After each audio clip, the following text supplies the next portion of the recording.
Good evening, Sarah. Sarah, I hope you're well. And I hear that right now you're in New Zealand. I am in New Zealand at the moment. Yeah, it's great to be with you.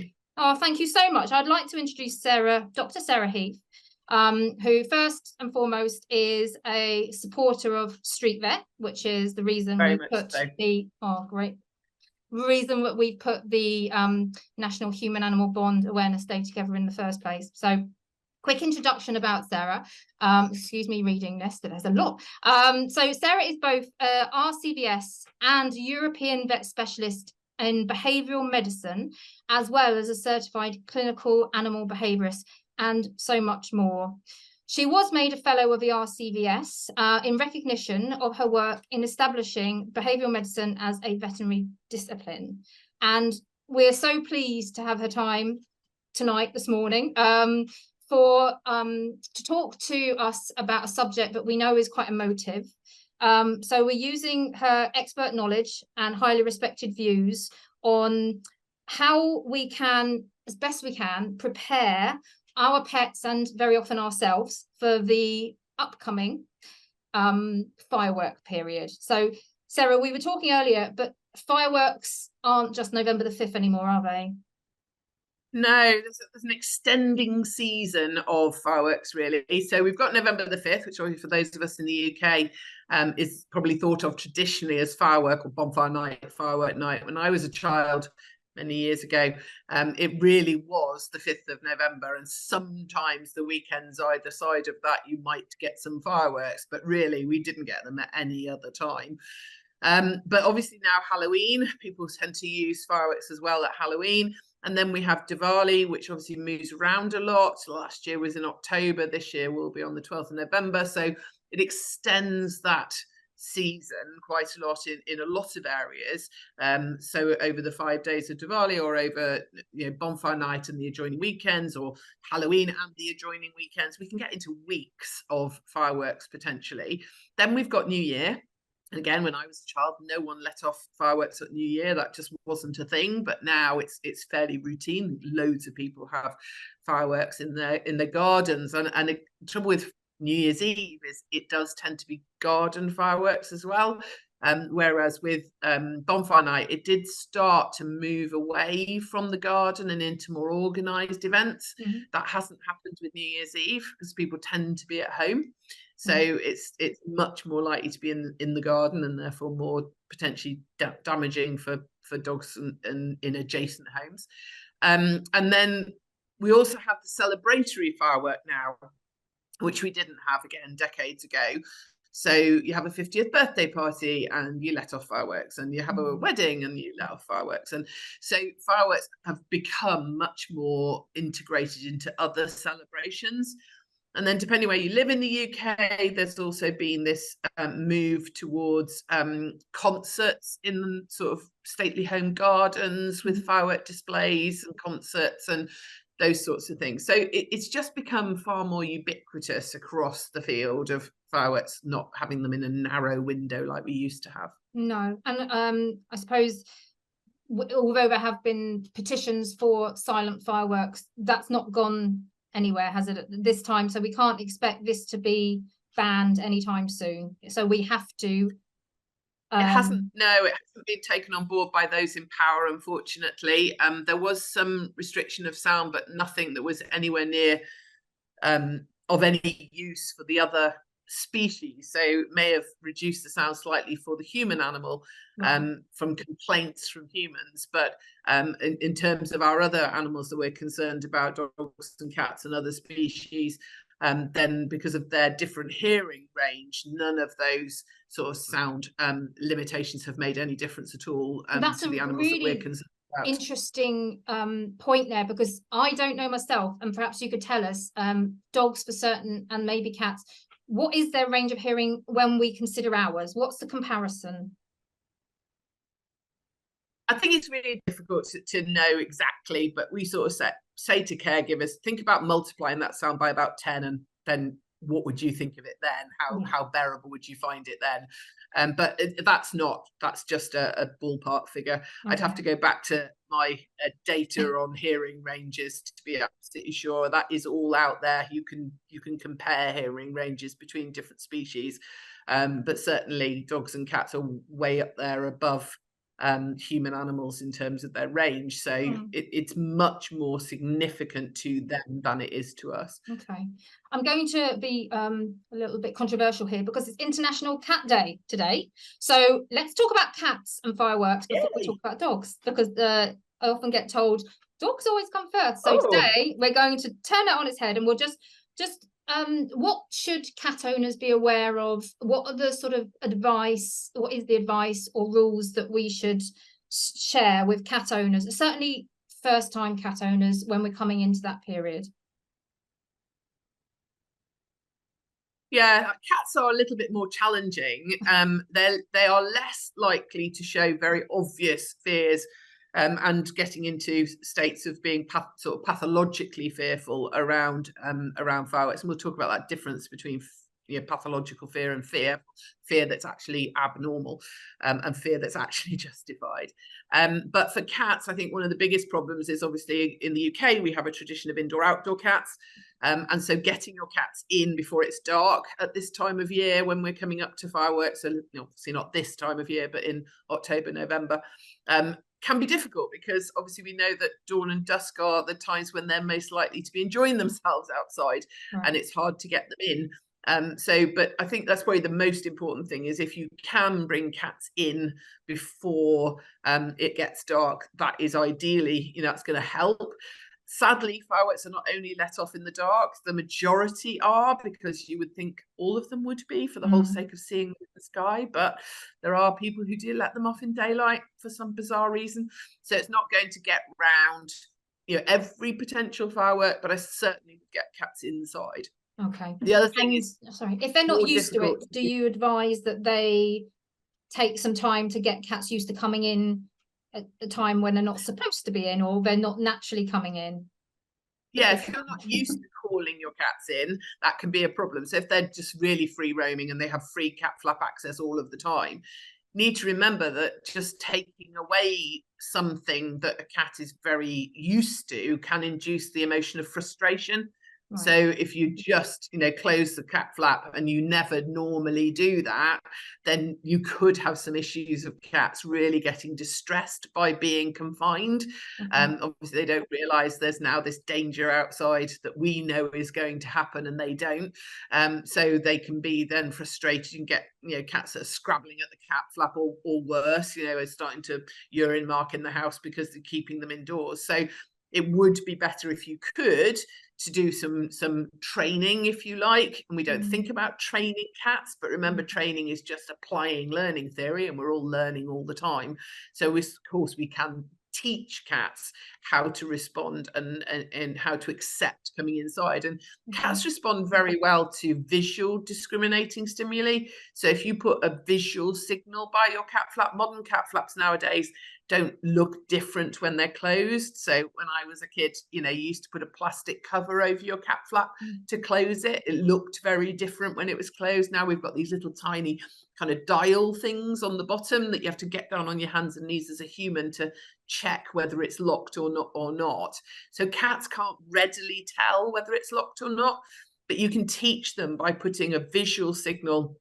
You can put something actually physically across the cat flap, or if they go in and out of a door rather than a flap, you can tie something like a ribbon on the door handle when it's not possible to open it. So they then get this differentiation of expectation. So if they see the little ribbon tied on the door, oh, it wouldn't open anyway, there's no point in asking. That's going to reduce your potential for frustration.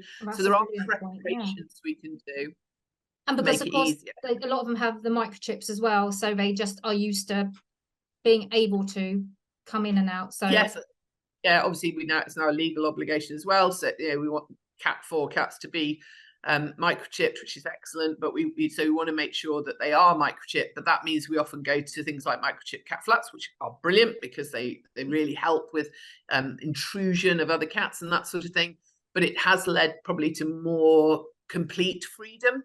So we know they get in and out, especially now with things like, you know, there are some of these microchip cat flaps are attached to the internet and to your phone, so you get a little meow when they go in and out, so you know where they are, and people therefore are happier about letting them have more free roaming because they can check up where they are by looking at the app. So which is all good for cats in lots of ways, but then if you do ever need to restrict them, it can be more difficult for them because of the fact that then they're in a situation, obviously, where they have an expectation that they should be able to get outside and they can't, because the door at this point is shut. So that can be really difficult for them. That's a really, really good point about, I suppose, clarification of when it's available to them and when it's not available to them.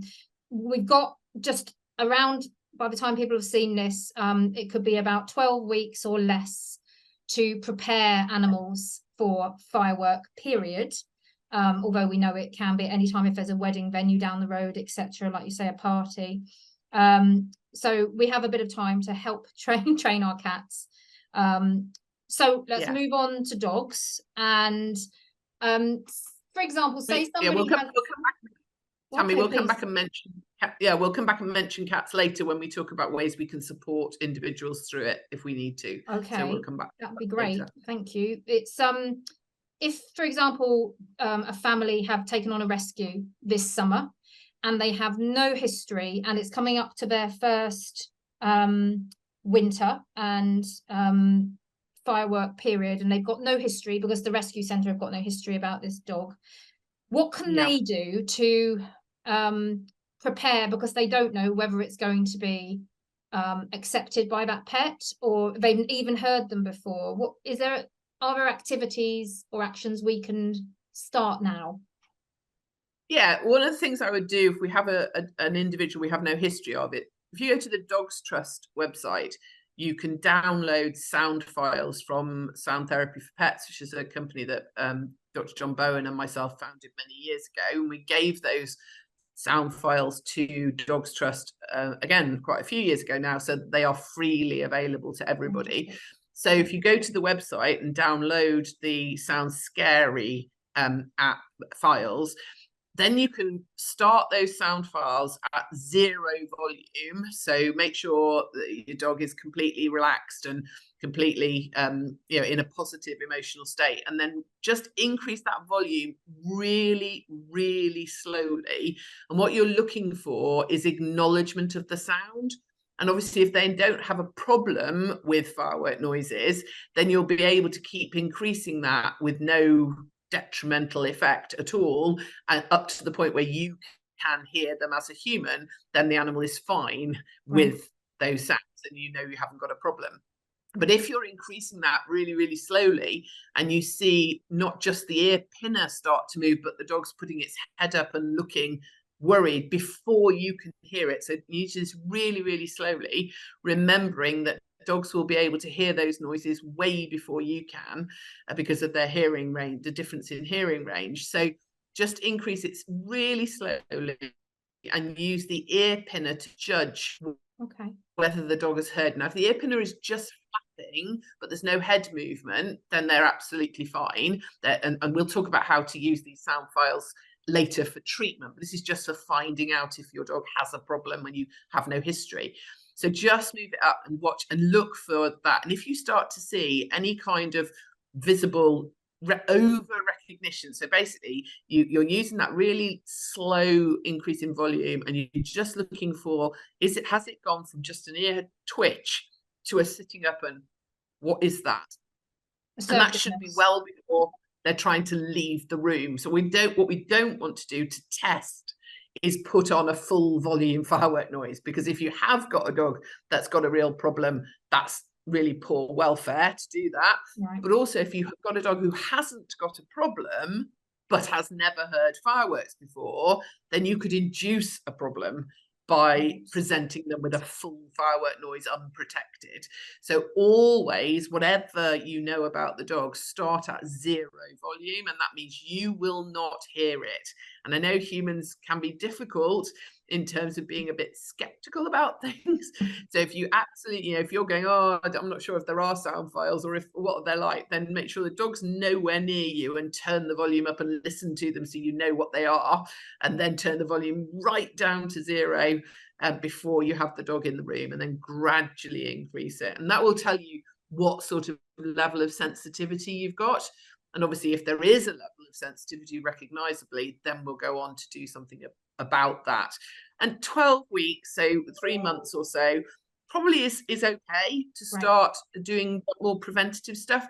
We usually say that within a month, it's probably better to use more of a protective medication approach, which we can talk about later. There's probably not enough time, because there's 2 elements to getting ready for the noises. One is to do what we call desensitization, and the next is counter conditioning. When you're desensitized, you actually become more vulnerable. So we've got to get past that stage and into the counter conditioning before the fireworks start as the season. That's why we usually say, about a month before, I wouldn't be doing the preventative stuff. We haven't got enough time. And then, so do yes now, because we've got a good 3 months. And then the next time we start is usually January, February, when the main seasons are over, New Year is over. As you say, there will always be potential for somebody somewhere to be 50, and we haven't got any sort of control over that. And that is another point, if we can touch on it, is if there are unexpected fireworks, like you say, a wedding or somebody's birthday or whatever it might be, and we know that our pet might have something, we know that there could be the potential for nervousness, what sort of things could we prepare ready for that pet in particular, if our clients out there already know that their pet is a worrier? Okay, so there's 3 things that we think about in short-term management. So the management of exposure, there's nothing we can do about. So things like the actual events or these unexpected events. So one of them is environmental management. So we think about how could we use the environment to lessen the impact of the noise. So this quite amusingly for me, I wasn't the best student in physics when I was at school. And I often think my old physics teacher would probably be turning in their grave with laughter at me talking about physics all the time. But actually, physics is remarkably important when we come to understanding things like firework-related fears, because we need to know how sound penetrates, what sort of areas are better for soundproofing. And obviously, we're unlikely to have proper soundproofing in our homes, but we can utilize things like corners of rooms. We can avoid things like conservatories where there's lots of glass, which obviously means that the noise is more transferable. We can use external walls, which are better at absorbing sound. So we can look at finding locations in the house where sound is likely to be at its least penetrating. We can also think about reducing visual potential triggers. So we need to remember that fireworks, we talk a lot about the noise of them, but also for some animals, the sight of them can be an issue as well. So if we can use blackout blinds, draw curtains, and make sure that we're not able to see them.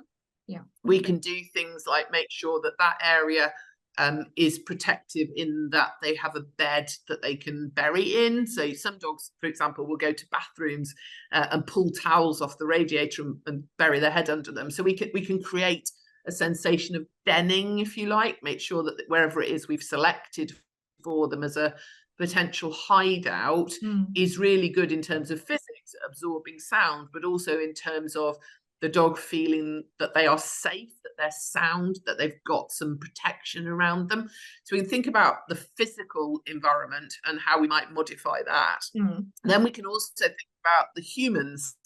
So there's the next string to our bow is human interaction. Think about how we react when we hear those sounds. And obviously, when you have an animal has got a problem with this, you can get very worried about that. Lots of caregivers are really concerned. And often caregivers as well don't like them themselves. I'm not very fond of fireworks, and professionally I'm not very fond of them at all. But personally, I don't like them when they're very, very loud. I like them when they're pretty. I'd be very happy with sound-free fireworks because I do like the look of them, but I don't like the sound of them and the idea that it almost feels like you're living in a conflict zone. I don't like that personally, and there are a lot of humans who find it quite distressing as well. Yes. And so if the human is distressed, remember that our body language is suggesting that we are in a fearful state. And because a dog is a socially obligate mammal, they do look at the behavior of their family members, and they do take signals from that. So it's not that you are reinforcing their fear by the way you behave. It's that you are showing that you are vulnerable. And remember, as a group living mammal, they want all of their group to be safe. That's what creates safety in them, is everybody being safe. And so it's hard for a socially obligate mammal to see distress in other members of their family, because that then signals that it's not a safe place to be. And therefore will start to instill some anxiety in them. And it can do that even if they're not sort of fundamentally frightened of the fireworks themselves. They can be fearful and anxious because they are given information either from human animals in the household, or maybe other dogs who are fearful, giving signals that this is not a safe place to be.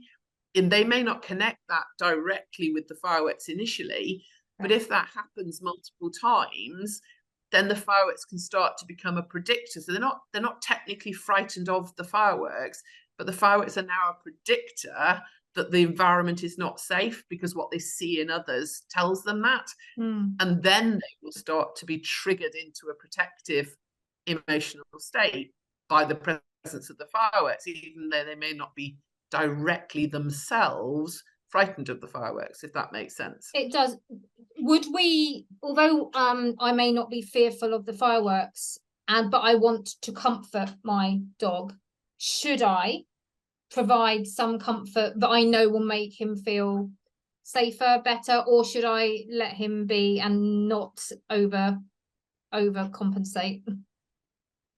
Okay, so how you asked that is great, Tammy, because basically, yes, of course, we should always provide comfort to an individual that is in a state of distress. However, how species do that is different. Right. So because we are human animals, we provide comfort in situations of distress by close proximity, by physical contact, by facial contact. So snuggling in together, huddling up together, kissing one another, those sorts of things, very tactile interaction is how we would offer some reassurance to a human animal who was in a state of distress. And so because we are human animals, we tend to do that to other species, and not stop to think that actually, is this a sign of reassurance in the other species perception? Right. And sadly for dogs it isn't. Okay. So when dogs are in a state of distress, they don't, if they're trying to reduce the distress in the other individual, they do a sort of leading by example approach.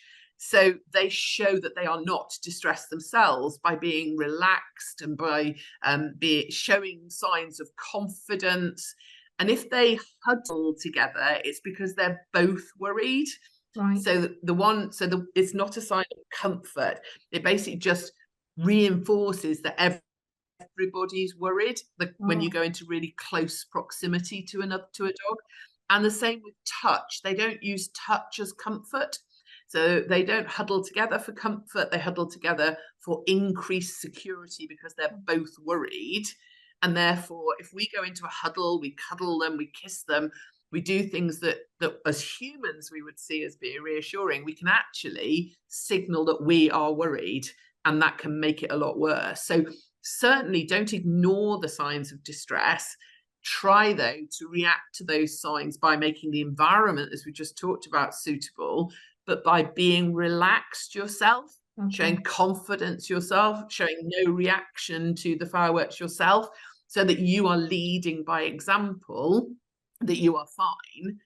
But if the dog comes to you So if they come to touch into you to find out how you are, remember, we go back to physics again. When something leans in, there's an equal and opposite reaction. So if a dog comes and leans against you, your leg or your arm or wherever they're leaning against will automatically tighten. The muscles will tighten through basic physics.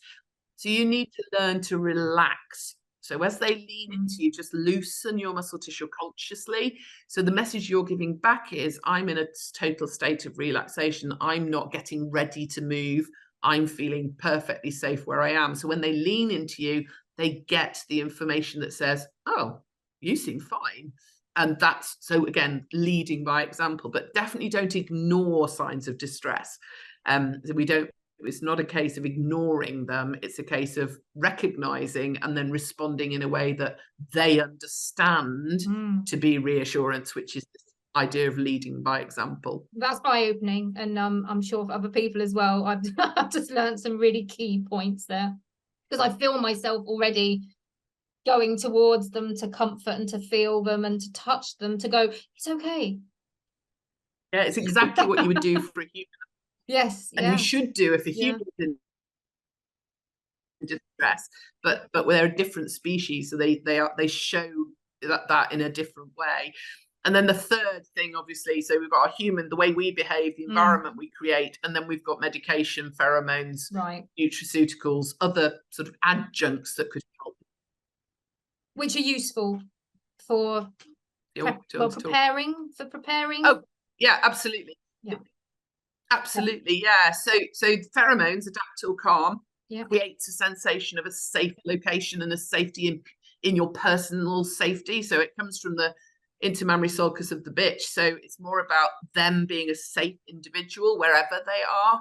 So definitely adaptyl can be very helpful at this time of year, but put it in beforehand. So I would usually suggest having it in for a couple of weeks before you expect them to start, and then extend it for a week or two after you think they've finished.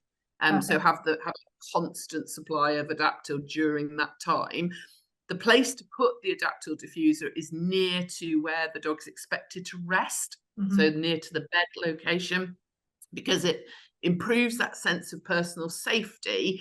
And also it will improve quality of sleep. Now, sleep is crucially important for recovery from emotional arousal. It's one of what we term in the Heath model, we term the drainage behaviours. And so it's something that dissipates emotion, and therefore is really important for recovery and for maximising your functional emotional capacity. So again, in the Heath model, we represent that with the sink. It's a way of making sure you've got minimal amount of emotion sitting in the sink. So if we keep that constant supply of adaptyl, we're not just at the moment they're exposed to something helping them, but helping them be in an emotional state that's more able to cope because they've got more capacity available. So definitely I would put adaptyl in for any dog. I would really put it in for I'd put it in for my own dog who doesn't show any signs at all of being worried about fireworks. And I've got 2 cats as well. Yeah, and I use the adaptyl collar, because I use that in leading up to, again, a rescue. Didn't know how he was going to react, and it was just a comment then about the collar.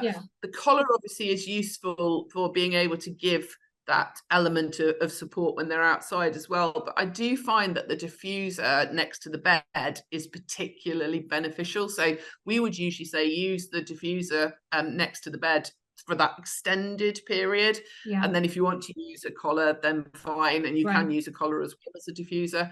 For most dogs that's perfectly fine. And you touched on it there was as well different nutraceuticals, because humans use calming products regularly in the thought that they might just take the edge off exams or whatever it might be. But what do you think about them for this situation, for fireworks?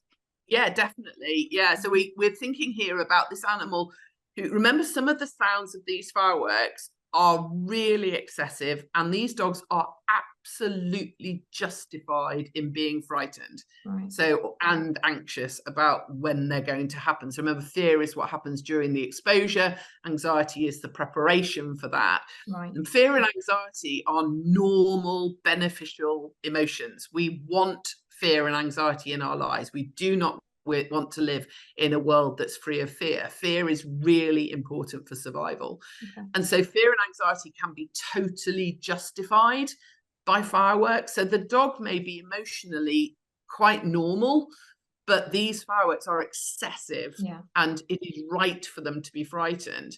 And therefore, we have a duty, if we're going to make them live in a human world where we let off things that make noises which are detrimental to their hearing, we have an absolute duty to protect them from that being damaging.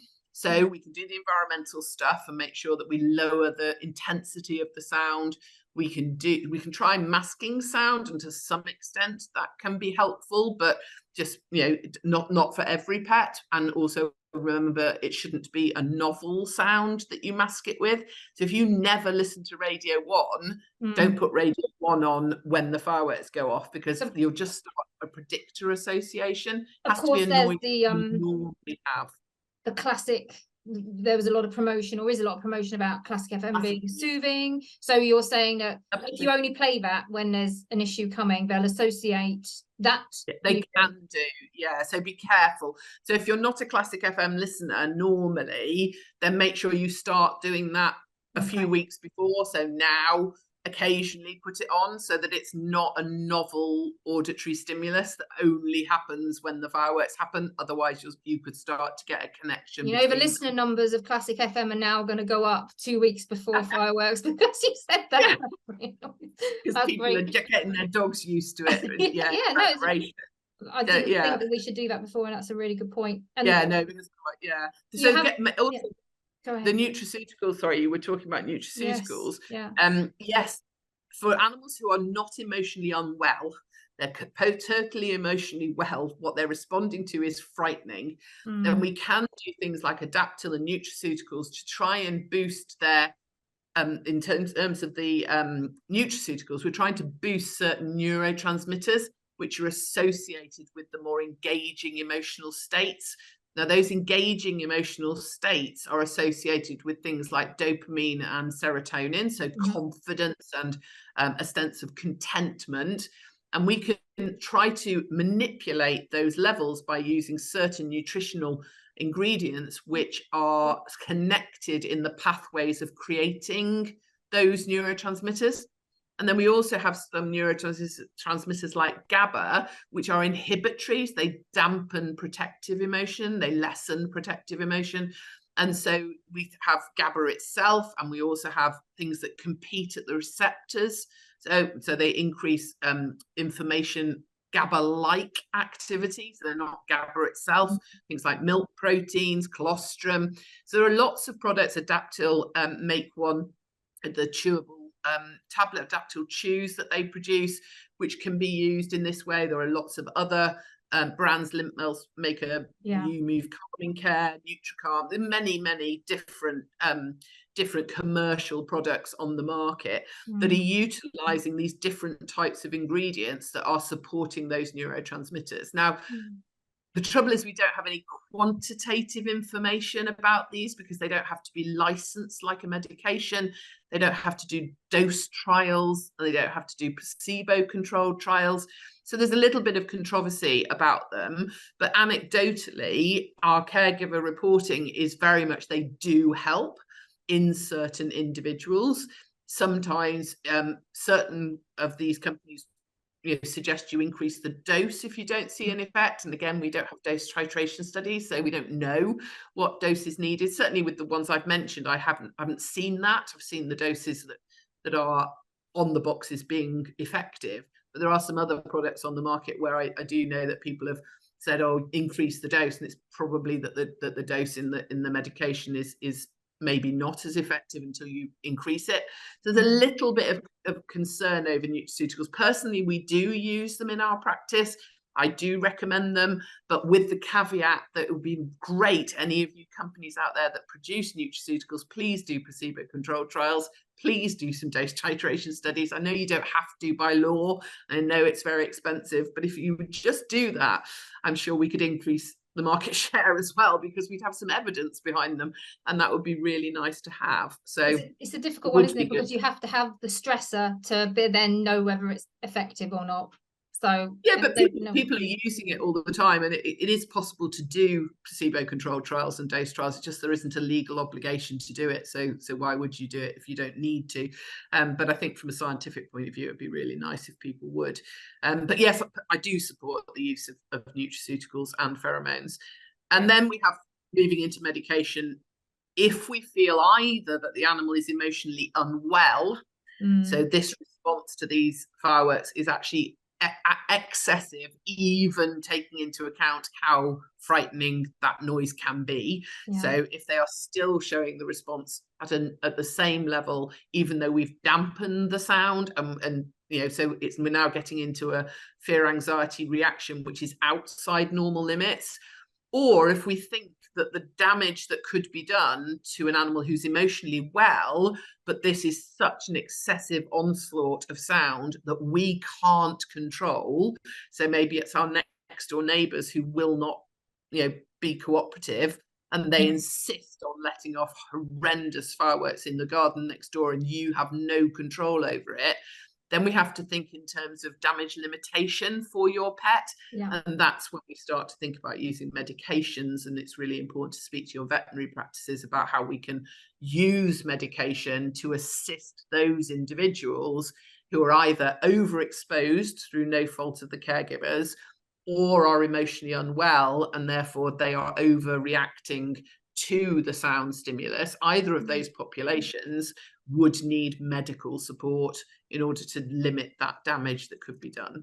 And at what point do the vets say, right, we're not going to give so much medication now, you need to actually see a behaviourist? Is that a regular occurrence in veterinary practice, or are they happy to give the medication because it's the easiest and best for that pet at that time of year? I think that really depends on the veterinary practice, and I think we can do both. So short-term management is essential. So if the animal is either in one of those two categories, they should be given medication now, but that's not the whole answer. Because if we just medicate through the short-term exposure, unfortunately, we run the risk that there could be a cumulative increase in the intensity of the response each year. So we do want to make sure that when veterinary practices are dispensing medication, quite rightly, for short-term management, that they're also making a note of those caregivers' details to contact them again in January and say, now's the time we start putting in place a treatment strategy to try and reduce this next year, so that we're preparing to get that animal better able to cope the following year with what's going on, either because they have a concomitant emotional disorder, maybe they have a generalized anxiety disorder that needs to be treated, or to reduce their sensitivity to sound. It's also the time to talk to your neighbours as well. And it's also time to lobby your government about the level of sound that we allow from these, because, to say, a lot of these animals, it is a totally justified emotional response. The sound is ridiculously excessive for, you know, residential areas. And we are, honestly, we're so inconsistent as human animals, because we have a lot of noise pollution laws, and yet we allow fireworks to go off in people's back gardens. So I think there's a lot of sort of inconsistency about our regulations as related to fireworks. I had a very negative experience where there was a football match that we had lost, but my neighbours still set them off anyway. I never knew how much the firework would shake me as it went over, the noise, but also if it's in gardens, it's also important to point out the residue that was left was everywhere. I was so shocked, and we had fields of animals, and the residue and the waste from fireworks was as much of a worry, but I kept finding all sorts, I'm assuming, of very, very toxic elements in the garden. I don't know, but I don't know enough about the pyrotechnics of it all, but to know how dangerous the residue is. But I just think it's an area we really need to think about. I'm not against, I don't want to be a killjoy. You know, I think, you know, commercial firework displays, you know, yes, of course, they can be good, and it can be in an organized area, and then the individuals who have pets can move away from that area, you know, make sure they're not in that area when it's happening, because it's in one place, we know where it is, and it is our responsibility as caregivers to make sure that we are looking after our own pets. And I understand not every person in society has a pet, and therefore not everybody in society wants to think about a pet. But when it's your own home on a residential street and you have a pet, and its neighbours in gardens that are actually really at your own garden, I think that's very different. So that's what I would like to see, sort of some effect of banning in terms of fireworks and noise, particularly the noise elements, because we can draw the curtains for the visual elements, but having, you know, silent fireworks only in residential streets, I think, is perfectly acceptable as a compromise for those individuals living in society who are not pet caregivers, and that's absolutely okay, and we should have a society that caters for all. So yes, let's have firework displays for people who want them, but let's also think about those individuals who do have pets, and then let's take shared responsibility. It is our responsibility to look after our own pets. Well said, so we should make those environmental modifications. We should use appropriate pheromones, nutraceuticals, medications. We should get our cats in before it's dark. That is our responsibility. But as long as we're doing our part, we need to have a compromise between pet caregivers and non-pet caregivers, and try and make this world a better place for all of us. No, that's really well said. And it's other species as well.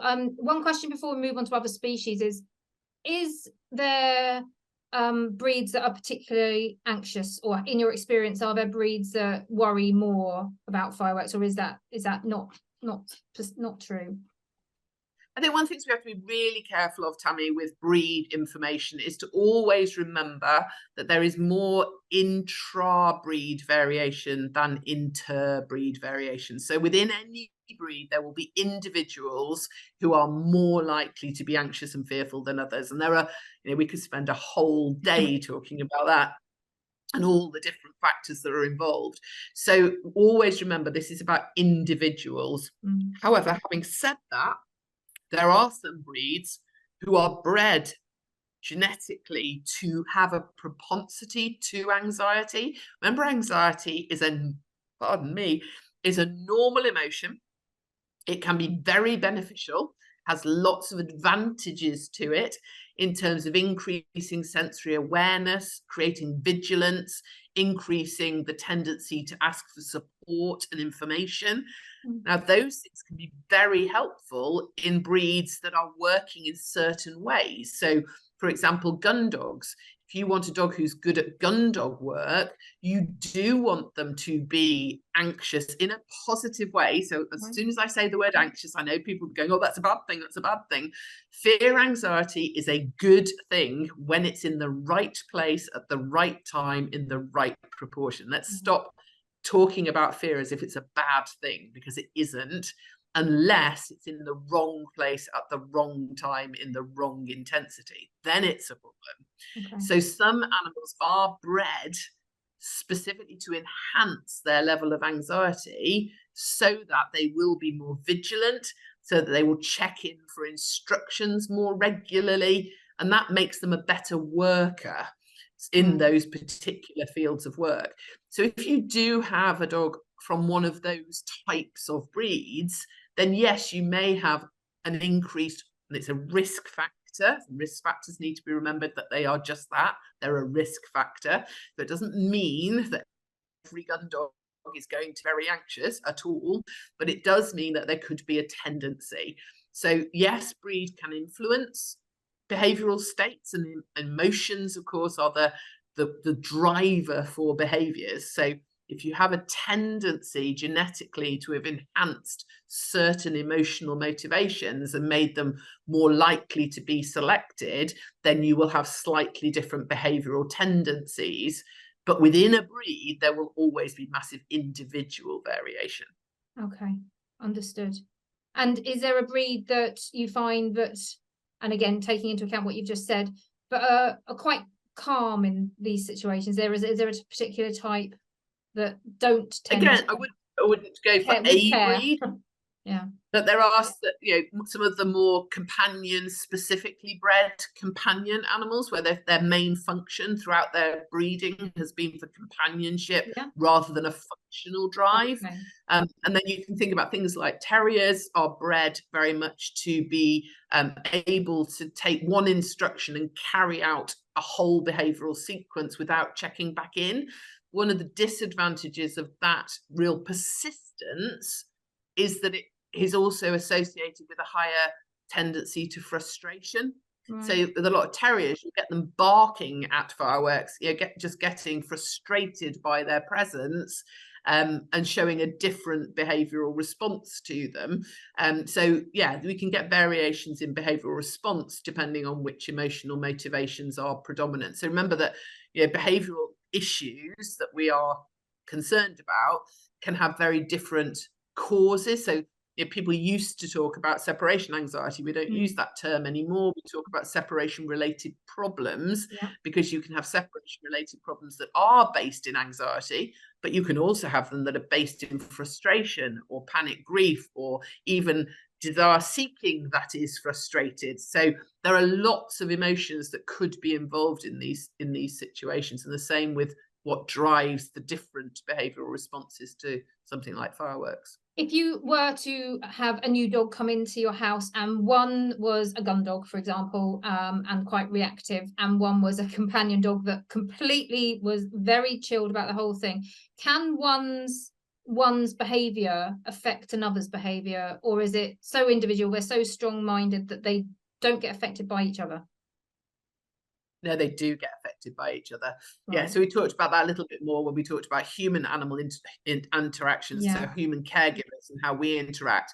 And yes, dogs as well. So we can have, they will watch other members of their family group and see what they are doing. And what they can see is that there's a signal from another dog that something, not necessarily the fireworks, but something is making this situation uncomfortable for my housemate.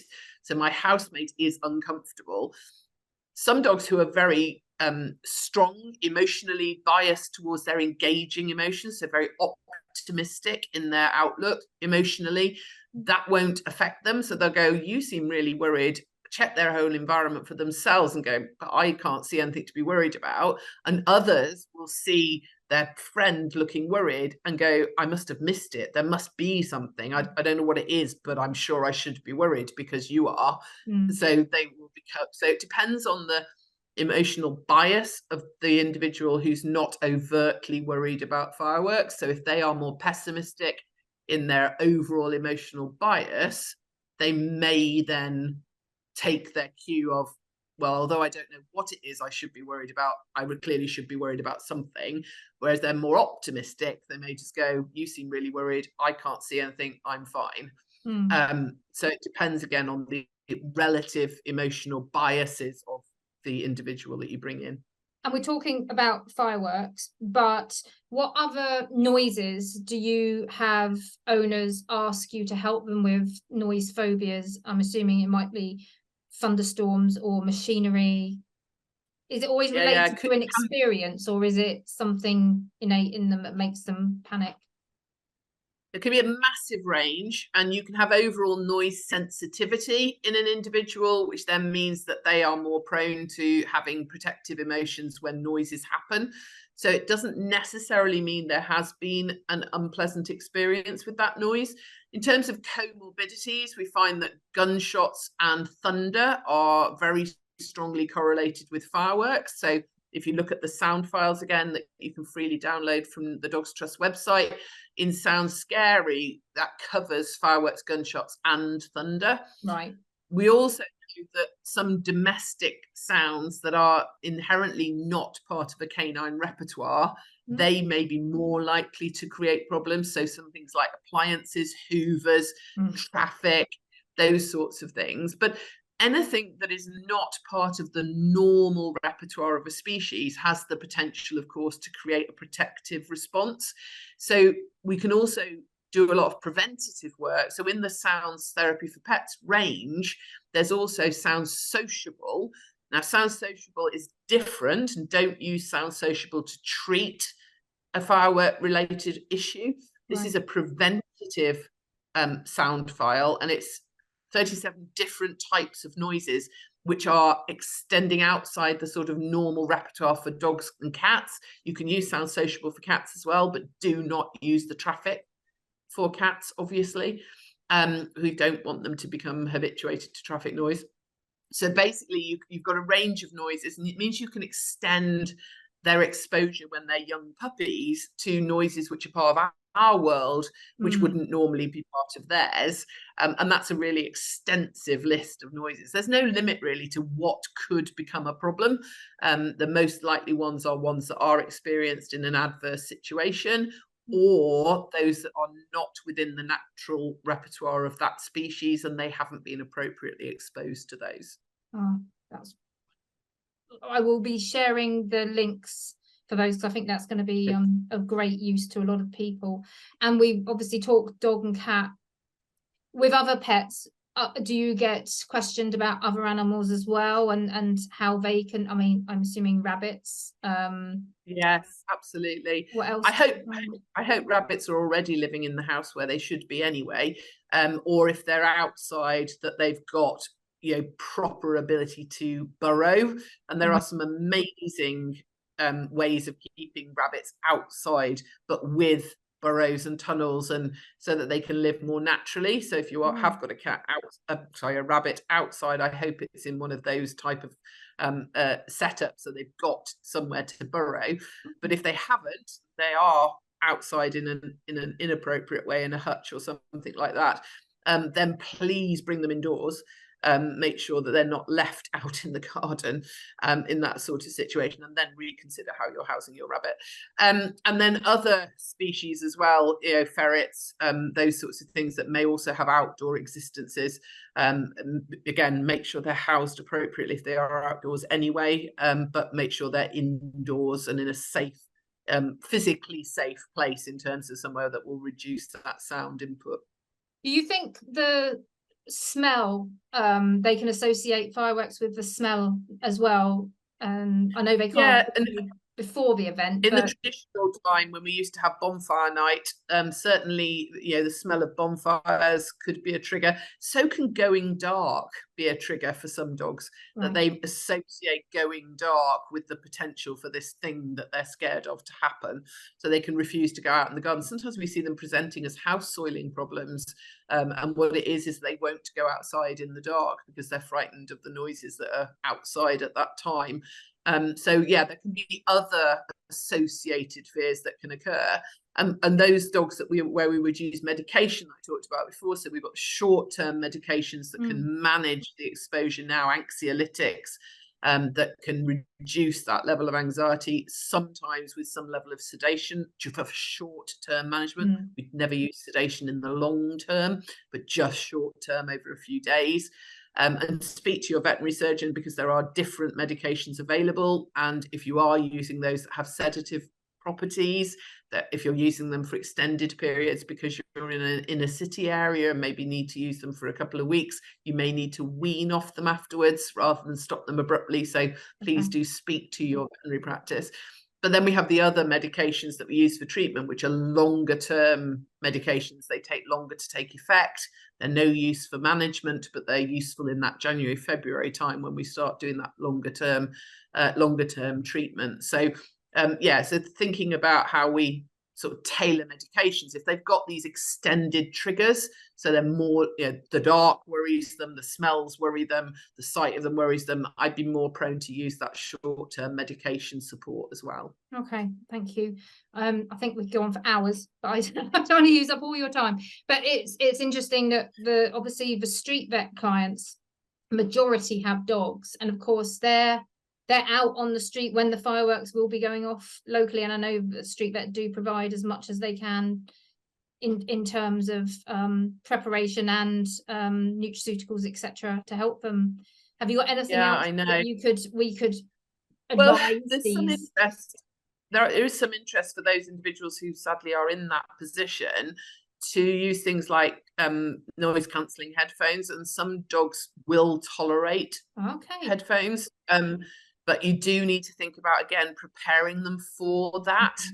And using them sort of ahead of time, so the dog doesn't again make an association between them, but also that we're not using something which actually makes them more anxious. But there are some dogs who really tolerate noise cancelling headphones very well, and if you live on the street, maybe that's something as StreetVet we might think about being able to provide for clients if they've got dogs who they literally cannot do anything about going inside for reasons that society should take responsibility for. But but if we have got people who are in that situation, then yeah, it may be that noise cancelling headphones is something to think about.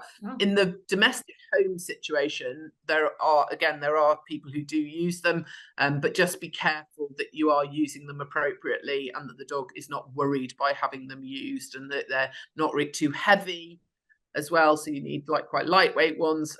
There's all those sorts of reasons. But there are. I've learned so much, and we will share this with everybody that's been following the human animal bond and further.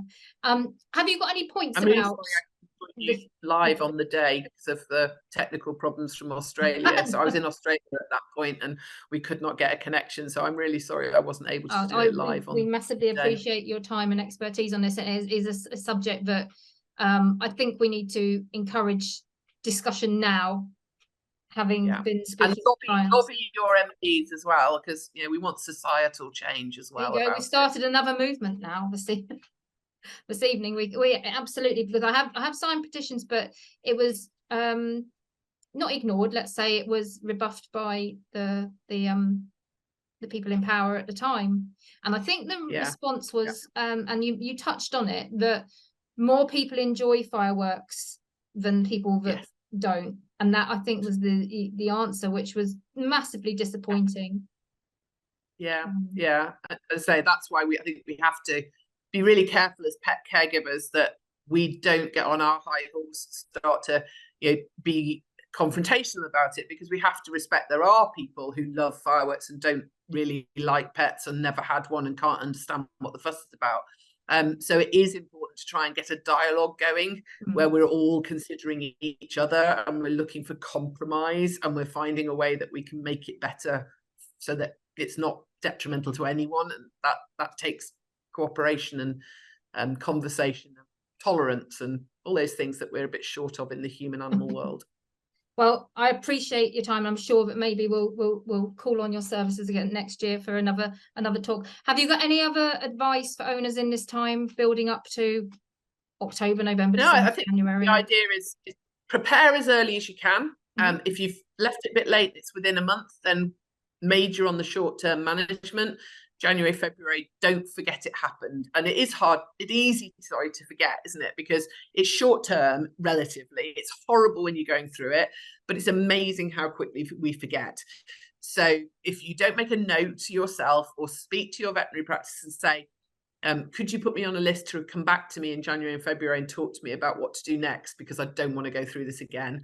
And don't rely on our memory, because once it's over, lots of caregivers find they do forget, and it's not until this time of year next year they go, oh no, it's going to be fireworks again and we're going to need to do something, and unfortunately we end up doing this year on year rather than actually tackling things in January, February. So vet practices, make a note of anyone who has a medication, nutraceutical, pheromone in the season that's coming up, and contact them again in the new year. And if you're a caregiver, write yourself a note on your calendar, speak to the vet in January about what we can do going forward, so that we don't keep repeating this year on year. Yeah, and great advice. And also, please make sure if your pet is already microchipped, just check your details are up to date, because I think in the PDSA poll report they did, about 60% of vets said they experienced that owners have done the microchipping, but the details have changed and they haven't been kept up to date. And we hear so many stories of,